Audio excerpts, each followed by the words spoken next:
खुलुमबाय लोगोफोर good morning दिनै बेरेफुंजानि नोंथांमोननि थाखाय मोनसे गोदान भिडिअ लाना फैलायबाय लोगोफोर भिडिअआ जाहैबाय हिन्जाव खारनायनि सायाव आरोना माने हिन्जाव खारनायनि सायावल' आङो भिडिअ लाबोयो दासान्दि माने फेसबुक पेज खुलिबानो माने हिन्जाव खारनाय मानाय बेफोरल' खोनायो नालाय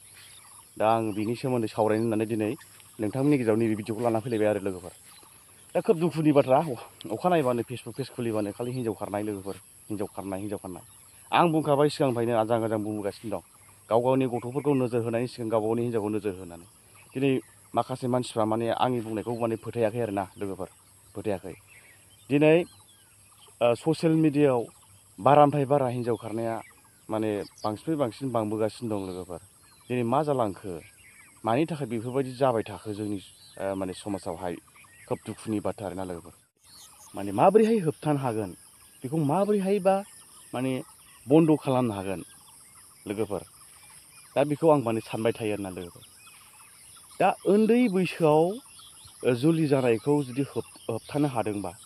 उन्दै बैसोआव हाबा जानायखौ जुदि जेल जाहोनो हादोंबा दिनै सोरनिबा हाबा जाखानाय हिन्जावखौ लानानै खारोबा जाय हौवाया लाना खारो बे हौवाखौ बा हिन्जावखौ जेल जाहोयोबा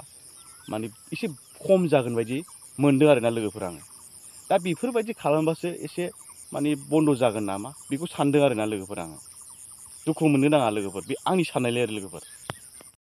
बेफोरबायदि नङाबा होबथानो हानाय नंला बायदि मोनबाय आं लोगोफोर गोदोहाय मा होनोमोनलाय आबोबखौ होनोमोन नामा आबोबानो होनोमोन नामा लोगोफोर आबोब दङमोन लोगोफोर गोदोहाय नैबे आबोबफोर थानाय समावहाय माने बर' हिन्जाव हाबा जाखानायफोरखौ गोमानायखौथ' खोनाखाया दा बिदिनो माखासे सेंग्रा सिख्लाफोर खना खनला मोजां मोननाय गोसोथोलायनाय बेफोरखौ मोनोबा माने दोखो दोखो बुयोमोन आरोना आबोबा बै समाव माने खममोनबो जायफोर आखल गाज्रि खामानि मावग्रा मानसि बिसोरखौ दोखो दोखो बुयोमोन आरो आबोबा दिनैहाय माने आबोब होननायखौनो खोनाला आरोना लोगोफोर दा आबोबा गैया नामा जाखो सिरि जाबाय खोनाफेरला आरोना दा आबोबफोर थानाय समाव बैहाय माने हिन्जावफोरनि माने रैखाथिया ओमफ्राय मोजांमोन आरोना लोगोफोर हिन्जावफोरनि रैखाथिया बिराद मोजांमोन माने बेफोरबायदि खारला खुरलाखौ खोनाफेरामोन आरोना लोगोफोर दा माने जुलिया बोरै जायो दिनै गामिनि रायजो राजा आइ आफा बिदा फंबाय बिफां लाइफां जिब जुनार नङा होमबा दाउसिन दाउला इसोरफोरखौ साखि लानानै गोथार जुलिया जायो जेब्ला जुलि जाखांनानै बिदिनो 4 बोसोर 5 बोसोरनि उनाव गथ' जोनोम जाखांनानै गुबुनजों ब्ल'